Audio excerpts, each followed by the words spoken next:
Yeah, so I love this question because I think for many years when we talked with customers about cloud, cybersecurity was one of the primary reasons why a lot of customers didn't want to adopt cloud. And so I think the reality is that by adopting cloud, you actually do improve your cybersecurity, and I think it's for a couple of key reasons. I think one that's pretty well understood now is when you use large cloud service providers, especially ones that are FedRAMP certified or authorized,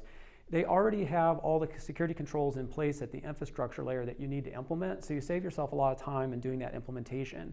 And you're able to leverage the fact that those things are already in place. And then the second part of that is they're operating at such a massive scale that the efficiencies they gain in detecting, say, attackers in the environment and being able to respond appropriately is far greater than most agencies can really afford to do with the resources they have. So there's a lot of benefits to the scale that they bring. The other major benefit is around the use of automation and creating repeatable solutions and blueprints that already have security baked into it.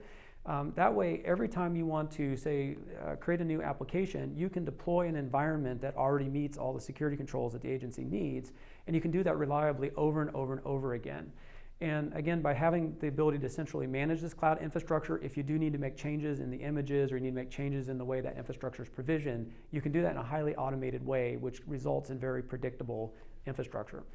One of the things that we found is really useful is to make sure that as you're creating these blueprints, or you involve the cybersecurity department in that conversation and get them to provide input into what controls they really want to see in that infrastructure, so that those controls can be implemented in code as opposed to just something that